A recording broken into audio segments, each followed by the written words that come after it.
Just a couple of hours ago, this space was nothing but extra basement space, but I've transformed it into a 4K video podcast studio, and I'm going to share with you how I did it. Because there was nothing here and I was starting from scratch, the first thing I needed to do was put down some carpet flooring. Now, if you've ever walked on hardwood or any type of concrete for a long period of time, you know that your knees definitely feel the impact over time. And I'm starting to get a little bit older, so I definitely want to preserve my body. So what I did was invest in carpet squares. Now, I went with the same carpet squares that I've already used for the other side of this basement because I do have two other studio sets built out. And because this is an open basement and I don't have a lot of sound treatment here, having carpet definitely helps with the audio so that I'm not getting as much audio bouncing back and forth. I still definitely need more sound treatment in this basement, but at least carpet is better than having nothing at all. The next part of this setup was having a background, and I definitely needed to eliminate that ugly aluminum backdrop. So what I did was migrate the background that I had on my set over to this set, and it's a faux background. It's a fake background wall, and it looks pretty real, especially if you're using a decent camera. The brick background actually gives a little bit of dimension to this setup, and to keep this as a budget setup, definitely know that you can include accessories. So I could have brought over a plant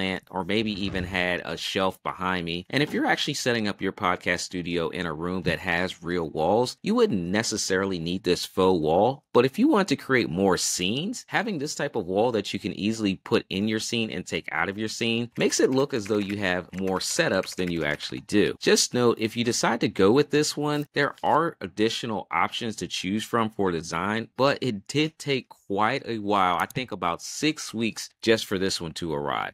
Now moving on to the actual setup and starting with the desk. I went with this particular desk because it matches my other desk and it's a budget friendly option as well. Because I like to work on my laptop, I thought about having something that just is cohesive to my other setup and gives me enough space to have my laptop and any other accessories that I want to have on this desk. This desk is small, it's lightweight, so you can definitely fit this in a small space. And to go along with the desk was this budget-friendly chair that I found on Amazon as well. And as an Amazon influencer, I'm always looking for great deals and top sellers. And this desk and this chair combination were best sellers. Now, one of the things that was lacking on this side of the room was power. And because I didn't have any power, I needed to run an extension cable from the other side of the basement over to here. And so I actually ran a 25-foot cable from the other side of the room and connected into an external power adapter that I had. It was actually one that was sent over to me. It's a power tower, if you will, and it allows me to connect multiple different devices inside of that. And so what I have connected is pretty much everything in this setup. I have my laptop set up there. I have the lights that we're going to talk about shortly, and I have the camera that I'm using connected to the power as well. It's a very simple setup if you need more power for everything that you might need to set up in your studio.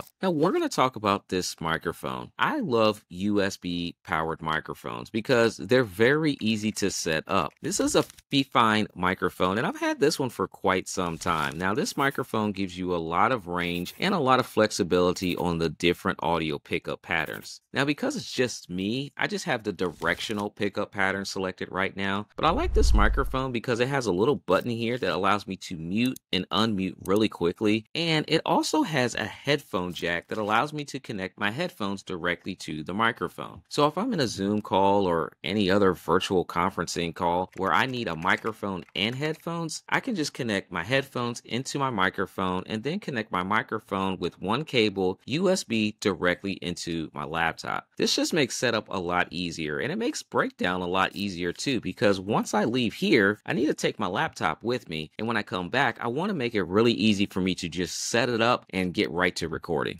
Now these headphones that I'm using for this budget 4K setup should look pretty familiar. They're my Shure headphones, and I pretty much use these all the time. Thanks to Shure for sending over these headphones, and another special device that you guys definitely want to check out in the next video, because that device is a game changer, and I think I'm going to set it up right here on this desk as well. Now let's talk about lighting, because to set up this environment, I did turn on a few extra lights. But right now, for this setup, I'm only using 3. Well, 4 if you count the little light that's coming in off the window. Now, I haven't had a chance to really black out that window, but in a perfect world, I would make this whole environment completely black and only use my lights to control the lighting situation. Because right now, even as I'm recording this video, we do have a storm coming in, and so there is light changing. But outside of the window, I have 3 lights, and they're all from the same company, and they are JVM. They allow you to change the color temperature to make them brighter and duller, and they also allow you to change the color themselves. So behind me, I have a blue tone light, but you can easily turn the dial and change the color of that RGB light to pretty much any color that you would like. So if you have a specific brand color that you would like to use, you could use these lights to change that color. And the 2 lights in front of me are just set to white. Now, these lights can be controlled through an app, but I just find it a lot easier for myself to just control them with the knob on the back. This 3-pack actually comes with tripods, and so if you need to move these around, it's pretty simple to do so. And if you need to take them with you, you can do that as well. And you can use an external battery to power these lights. Now I want to talk about the camera that allows me to have this 4K video on a budget. This is the Tenveo 12X